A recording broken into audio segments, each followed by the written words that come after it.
Teman-teman, kalau bicara masalah rezeki, maka kita akan untuk mudah difahami saja, maka rezeki itu ada yang sifatnya mutlak, mau nggak mau akan sampai kepada kita. Ada yang sifatnya ikhtiar.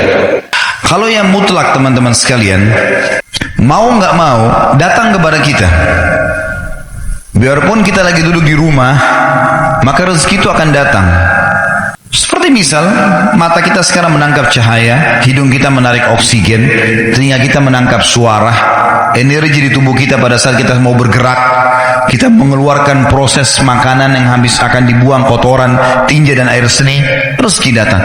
Ada juga rezeki-rezeki yang lain selain daripada itu, seperti misalnya, kita lagi duduk di rumah, tetangga antarin makanan, nggak pernah pesan, nggak pernah apa-apa, tiba-tiba dikasih. Orang tua kita banting tulang, begitu mereka meninggal kita dapat warisan. Ya. Ada rezeki yang mutlak. Kita lagi masuk ke restoran, tiba-tiba ada teman juga masuk, dibayarin, ditraktir. Kita nggak pernah programin sebelumnya. Namanya mutlak, pasti sampai ke kita. Ini sesuai dengan hadis baginda Nabi SAW. Tidak akan meninggal jiwa, tidak akan meninggal orang yang punya nyawa, kecuali akan dilengkapkan semua rezekinya. Ada orang subhanallah pas sudah tua sekali, dapat warisan, tiba-tiba jadi kaya, ada saja.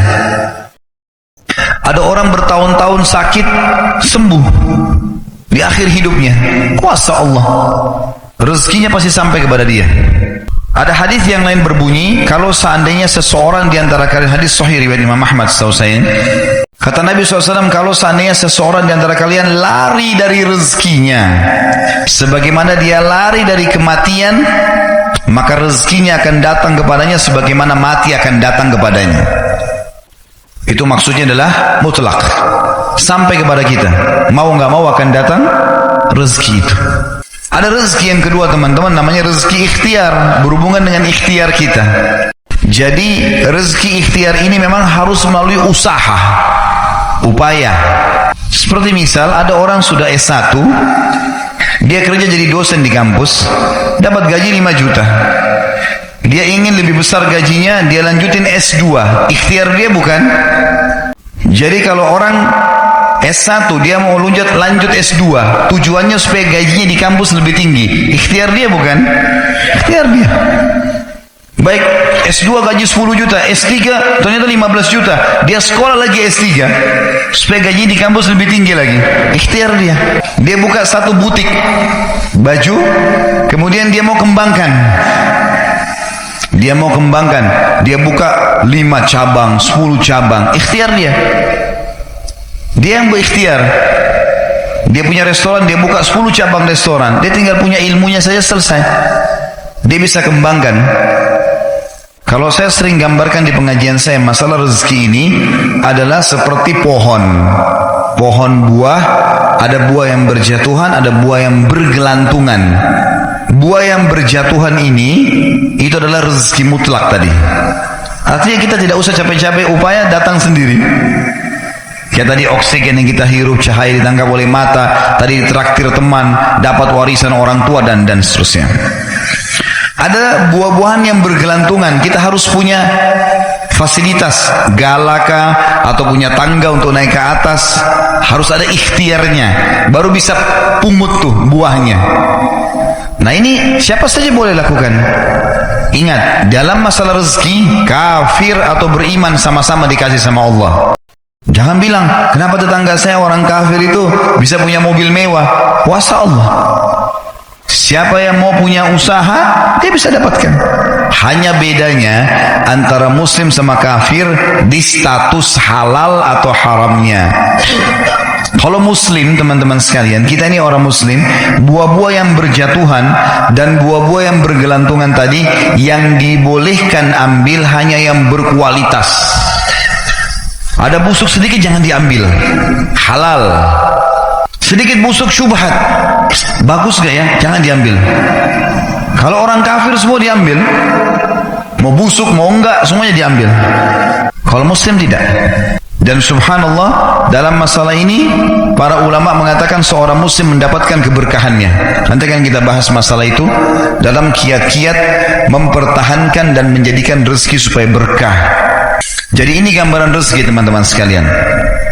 Dan supaya kita tidak menyangka buruk dengan Allah, harusnya seseorang di antara kita teman-teman sekalian, harusnya seseorang di antara kalian, ini wajib hukumnya, mengetahui bahwasanya kalau kita ingin mempertemukan tentang kondisi kita dengan kondisi orang lain, maksudnya kondisi orang non-muslim misalnya, pertemukan yang sesuai, yang sepadan. Misal, tidak adil kalau saya seorang pegawai, gaji saya 1 juta misalnya, atau 2 juta rupiah, saya pertemukan dengan tetangga saya yang seorang miliarder kafir, nggak bakal adil itu. Yang adil adalah pertemukan coba keadaan kita dengan kafir yang gajinya sama dengan kita. Nah, baru kita tahu bagaimana berkahnya rezeki itu. Harus adil, ya. Tidak bisa kita pertemukan keadaan kita yang gaji 1 juta dengan tetangga non muslim yang 1 miliar gajinya atau pendapatannya. Nggak adil namanya. Maka harus kita sesuaikan di sini, ya. Harus kita sesuaikan supaya kita tidak sangka baik, tidak sangka buruk dengan Allah Subhanahu wa taala. Ingat, Allah selalu dengan prasangkaan hamba-hambanya. Ini harus digarisbawahi teman-teman sekalian. Banyak kisah nyata berhubungan dengan masalah ini. Kalau kita menggantungkan nasib kita pada Allah, luar biasa. Ada seorang syekh, saya dengarkan ceramahnya, menarik sekali. Saya tidak tahu orang itu siapa, tapi cuplikannya saya dapatkan dari seorang teman dari Jeddah yang mengirimkan ke saya. Orang ini cerita, syekh ini menceritakan, cuplikannya ada di HP saya. Dia bilang, saya satu waktu pernah ke Mesir, dan di Mesir ini saya lagi dari satu daerah mau ke Kairo, dari Iskandaria, satu kota mau ke Kairo. Itu saya tiba di Kairo mungkin sekitar jam 2 malam. Pesawat saya selepas subuh harus berangkat kembali ke Saudi. Saya bilang, saya telepon pengurus masjid, saya mungkin mau mampir di masjid yang saya ceramah kemarin di Kairo itu. Saya mau tinggal di sana mungkin 2 jam 3 jam istirahat. Nanti habis itu baru kemudian saya berangkat ke Saudi habis subuh. Dia bilang, saya masuk ke masjid, tiba jam 2 malam, turun dari mobil, saya lihat masjid, lampunya nyala semua nih. Kemudian setelah saya masuk masjid, saya temukan ada orang di mihrab, imam, lagi sujud, nangis-nangis. Luar biasa, tangisannya itu kalau orang dengar, membuat orang yang dengar pun mau menangis. Jadi saking luar biasa dia, merengeknya sama Allah dalam sujudnya. Kata syekh ini, saya pun sambil berdoa sama Allah, ya Allah kabulkan permintaannya orang ini. Walaupun saya belum tahu apa yang diminta gitu. Dia bilang selesai dia sholat, saya dekati dia, saya bilang, Masya Allah, doa apa ini? Luar biasa ini. Doa yang diikuti dengan tangisan di sepertiga malam menjelang subuh. Allah turun ke langit bumi, dikabulkan nih.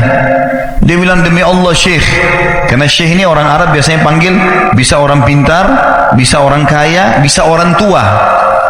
Jadi kalau antum dipanggil syekh, jangan bangga dulu ya. Maka dia bilang, demi Allah syekh, dia tidak tahu kalau ini orang memang ulama gitu.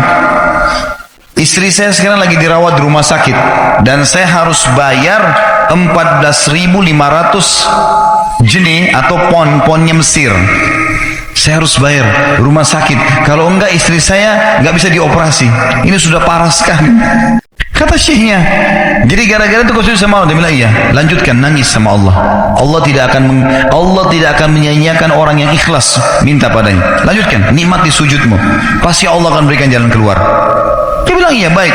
Orang itu dia bilang kembali lagi ke mihrab, nangis lagi, sholat sujud sama Allah, ya Allah. Dan dalam doanya begitu, ya Allah, istri saya mau dibayar besok rumah sakitnya, jumlahnya sekian, saya tidak pegang uang 1 jenih pun. Ini 14.500 jenih, banyak sekali. Maka dia bilang, orang ini bilang, baiklah kalau begitu. Syekhnya ini bilang, saya mau tidur dulu, saya istirahat 1 jam, menjelang azan subuh dia bilang, ada marbot masjid datang bangunin saya. Sudah azan, saya sholat qabliyah, sholat sunatul fajr. Waktu iqamah, pengurus masjid tahu kalau dia ini ulama, dipanggil, dia bilang, syekh tolong jadi imam. Dia bilang, saya capek, baru istirahat 1 jam 2 jam malam, biarlah imam. Dia bilang, tak apa-apa, ayat-ayat pendek aja, baca surah-surah pendek aja. Kata syekh, baiklah. Dia bilang, saya baca surah-surah pendek. Rupanya mikrofon masjid karena keluar di luar, ada satu pengusaha Mesir, apartemennya itu dekat masjid, dan dia suka ikuti ceramahnya syekh ini di YouTube. Dia bilang, turun dari apartemennya, ikut sholat berjamaah di masjid. Karena dia kenal suaranya orang ini gitu. Begitu selesai sholat, dia bilang, saya lagi zikir, datang orang itu. Dia bilang, Syekh, ahlan wa sahlan di Mesir. Saya salah satu penggemar Anda di YouTube dan saya dengar suara tadi. Saya tadi mau sholat di masjid lain, saya ke masjid ini. Dia bilang, Syekh, saya mau minta tolong satu hal. Kata Syekhnya, kenapa? Dia bilang, saya sudah ngitung zakat uang perusahaan saya harus alokasikan 14.500 jenis. Kata Syekhnya. Orang itu bilang, saya mau alokasikan zakat saya 14.500 jenis. Kata Syekhnya, saya nangis. Dengar itu. Nangis, saya terisak-isak. Kata orang itu, kenapa Anda nangis? Syekh bilang, saya nggak bisa jelasin. Dia bilang, saya nangis terus. Kemudian saya lihat ke kiri kanan di soft, mana orang yang tadi malam sholat tahajud. Banyak ada di ujung. Dipanggil sama Syekh. Fulan kesini, datang. Dia bilang, ceritakan masalah kamu apa? Dia bilang, Syekh, saya punya masalah, istri saya dioperasi, harus bayar 14.500 jenih hari ini, kalau tidak nggak operasi. Kata Syekhnya, tiba-tiba si pengusaha ini nangis-nangis. Orang ini juga heran, kenapa kalian berdua menangis? Dia masih bingung, kenapa gitu. Kata Syekhnya, biarin orang ini yang jelaskan. Yang punya usaha bilang apa? Demi Allah, Syekh, saya sudah 1 minggu taruh uang ini di lemari saya, sudah 1 minggu. Setiap hari istri saya bilang, turunkan, lakukan haknya Allah, zakat itu keluarkan. Dia bilang, saya ingin dapat 1 orang yang saya kasih langsung daripada saya bagi-bagi. Saya mau 1 orang saya kasih, selesaikan masalah dia, dan Allah selamatkan saya di akhirat. Orang ini jadi nangis. Orang yang punya minta butuh nangis. Kata pengusahanya, ini uangnya, silakan 14.500. Semoga Allah selesaikan urusan saya di akhirat gara-gara saya bantu kamu. Kata Syekhnya, demi Allah yang terjadi, orang ini yang orang yang punya uang ini, yang dikasih uang, dia tiba-tiba lupakan saya dan lupakan si pemilik uang. Dia langsung angkat kepalanya ke langit sambil menangis mengatakan, ya Allah, aku mencintaimu. Terpenuhi kebutuhannya, gitu ya. Kuasa Allah. Teman-teman, cuman kita selalu buru-buru.